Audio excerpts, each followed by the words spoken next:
On March 24, 2012, the St. Louis Cardinals and New York Mets were playing a spring training game at Digital Domain Park, the Mets spring training stadium at the time. With Alex Cora up to bat in the top of the ninth inning of a tie game, the Cardinals broadcast turned their attention to a minor league player on third base who came into the game as a pinch runner. The issue? This obscure minor league player wasn't listed on the Cardinals broadcast roster. He was wearing a number 91 jersey with no name on the back of it. And while the Cardinals broadcast booth was scrambling to try and find the identity of this real-life NPC, Rick Horton, with the help of the graphics team, made a quip that would live on the internet in infamy. There he is. We officially have his name. That is Joe Minor League guy. Number 91. Had a great year last year. Generally, if you see a player that's so obscure that the announcers don't even know who he is, you'd find it pretty hard to believe that you'll ever hear much from that player again. But this guy was different. Because in the next 2 years, Joe Minor League guy would turn into one of the best prospects in the history of one of baseball's most storied franchises. And then, shortly after, would become one of the biggest what-ifs in baseball history. This is the story of Oscar Taveras.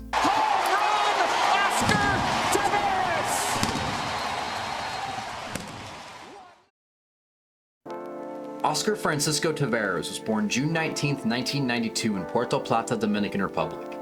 The son of a minor league baseball player, Oscar had dreams of not just following in his father's footsteps, but eclipsing them. At just 5 years old, Oscar started calling himself El Fenómeno, which in Spanish means the phenomenon.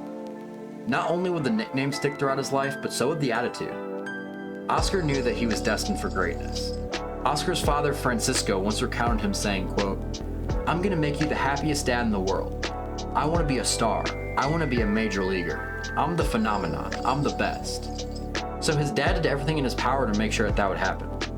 When Oscar was 12, his father moved him from the Dominican Republic to Montreal, Canada, where Francisco was coaching baseball at the time. He would do that to keep Oscar away from the bad influences in his old neighborhood.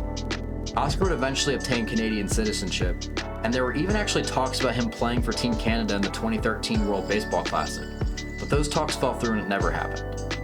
Oscar would live in Canada for 4 years, but eventually moved back to the Dominican Republic at the age of 16 in order to bypass the MLB draft, allowing him instead to sign with an MLB team as an international free agent 2 years earlier. Oscar would sign with the St. Louis Cardinals on November 25, 2008 for $145,000. The Cardinals would assign Oscar to the Dominican Summer League team for the 2009 season.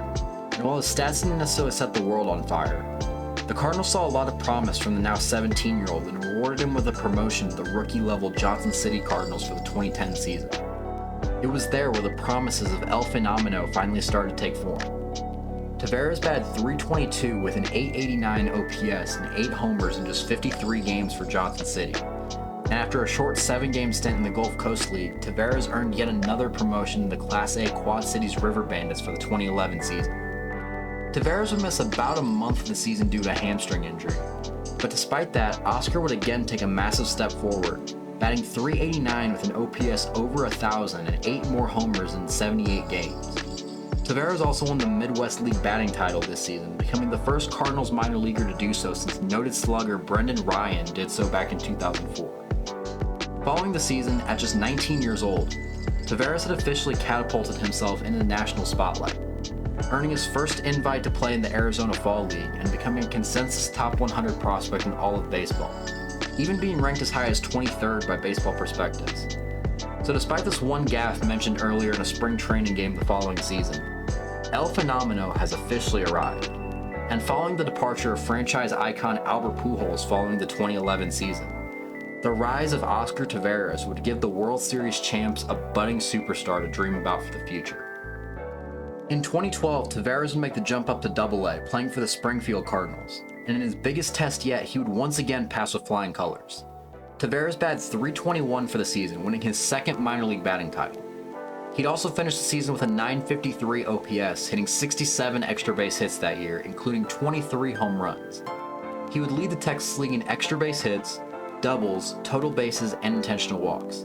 He ranked second in hits, RBIs, and slugging percentage, and tied for fourth in both home runs and triples.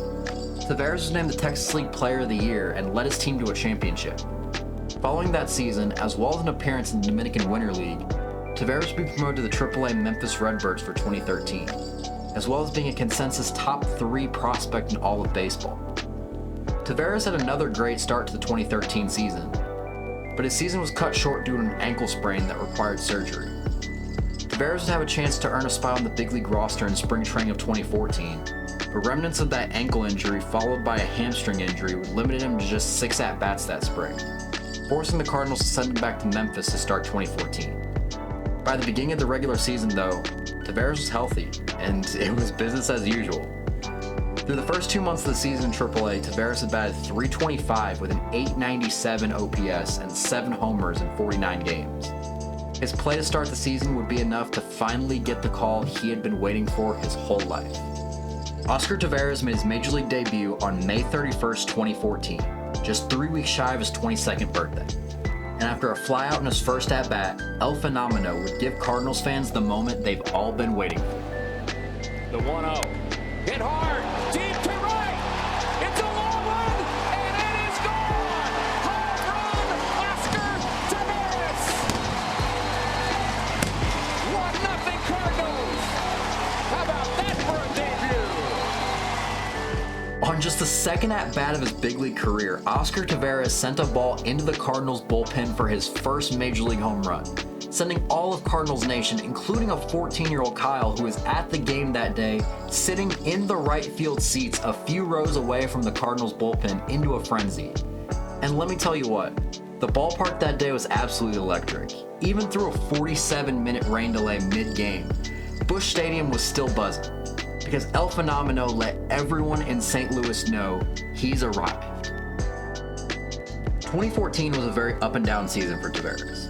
On June 19th, the day of his 22nd birthday, he was hitting just .189 with a .522 OPS and that lone home run, and ended up being sent back down to Memphis following Matt Adams' return from the injured list.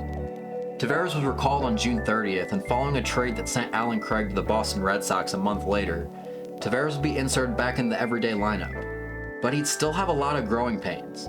Taveras would bat just .239 with a .590 OPS and 3 home runs in 80 games for the Cardinals this season, and he would be resigned to a bench role down the stretch. The Cardinals would make the playoffs, however, and Taveras would show flashes of excellence throughout that run, none more so than Game 2 of the NLCS against the Giants. Here's the 2-1. That's hit in the air to right. Taveras off the bench has tied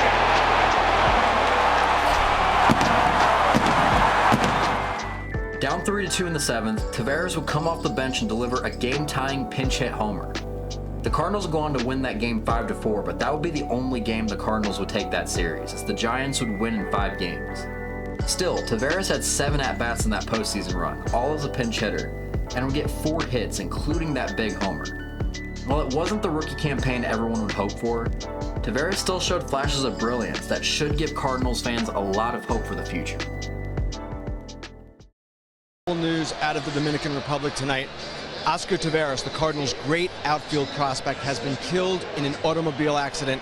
His agent, Brian Mejia, confirming the news to MLB.com. Cardinals general manager John Mozeliak has expressed condolences to the family, but the team has not yet issued an official statement. Taveras was just 22 years old.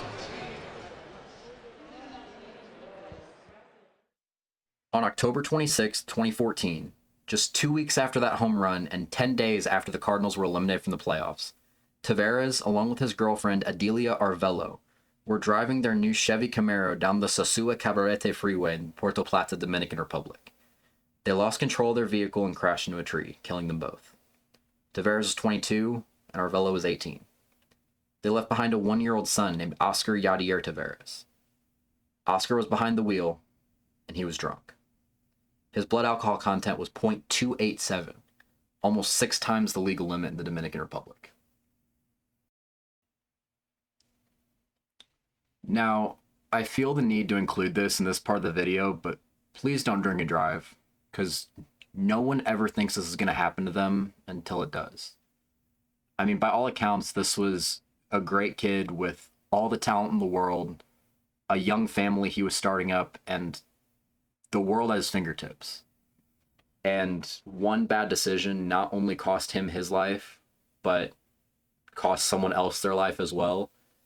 and led to a young kid not being able to grow up with his parents.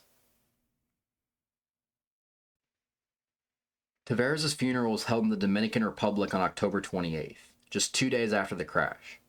Multiple teammates were in attendance, as well as Cardinals manager Mike Matheny and president of baseball operations John Mozeliak. Tributes came pouring in to honor the Cardinals' young superstar. Fans left memorials for Taveras at the Stan Musial statue outside of Busch Stadium. Giants outfielder Juan Perez, who was Taveras' teammate in winter ball, hit a big 2-run double in Game 5 of the World Series, the same day news broke of Taveras' passing, and dedicated that hit to him. A few days later, Royals Game 6 starter Yordano Ventura, a childhood friend of Oscar who would see the same fate just 3 years later, wore a tribute on his cap to honor him. And perhaps the biggest tribute came from Carlos Martinez, another childhood friend of Taveras and teammate on the Cardinals, changed his jersey number to Taveras' 18, the number that Martinez would wear for the rest of his career. You can also, to this day, see a memorial for Taveras in the Cardinals bullpen alongside Darryl Kyle and Josh Hancock, the other 2 Cardinals players who died while they were active members of the franchise since the turn of the century. Not only did Taveras' passing leave a big hole in the Cardinals organization off the field, but it also left a big hole on the field. The Cardinals were expecting Taveras to be a key piece of their team moving forward, and the Cardinals spent years trying to figure out how to move past this. The following offseason, they traded young starting pitcher Shelby Miller to the Atlanta Braves in exchange for all-star outfielder Jason Hayward. And while he had a great season with the Cardinals in 2015, he left St. Louis the next year in free agency to win a World Series with the rival Cubs. A few years later, the Cardinals swung a trade with the Miami Marlins to acquire reigning NL MVP Giancarlo Stanton. But he chose not to waive his no-trade clause to come to St. Louis, opting instead to be traded to the New York Yankees. So the Cardinals pivoted and traded for Stanton's teammate Marcell Ozuna, a young outfielder with a Gold Glove, a Silver Slugger, and multiple All-Star appearances to his name. Ozuna was alright with the Cardinals, but considering his step back in production from his last year in Miami, the players the Cardinals traded away in this trade, and the other Marlins outfielder in the equation has been haunting the Cardinals on a division rival ever since, this trade kind of fell flat. The Cardinals have also had a revolving door of outfield prospects coming through the organization ever since. Randall Grichuk, Stephen Piscotty, Tommy Pham, Tyler O'Neill, Harrison Bader, Dylan Carlson. Some of these guys had pretty good seasons with the team, but none of them were ever really able to separate themselves from the rest of the pack. Until 2026. Swing and a drive. That's wallop deep left center. Walker with a grand slam.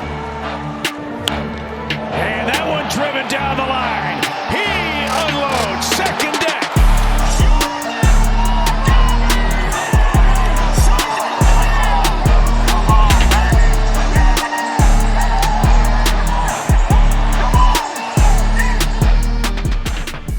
There are a few things that inspired me to make this video. One of them being a video that circulated on Twitter recently of Taveras' son swinging a bat in a baseball game, with a swing that's eerily similar to that of his father's. The other being the emergence of Jordan Walker, a player with the same prospect pedigree as Taveras, the same skills as Taveras, playing the same position as Taveras, wearing the same number as Taveras. Much like Taveras, Walker came up to the big leagues young and had to struggle through some growing pains to start his big league career. But now, at age 24, it seems like Walker's finally figured things out at the big league level, with a breakout season that resulted in his first All-Star appearance. Still, with every flash of brilliance you see from Walker, you can't help but think of what could have been.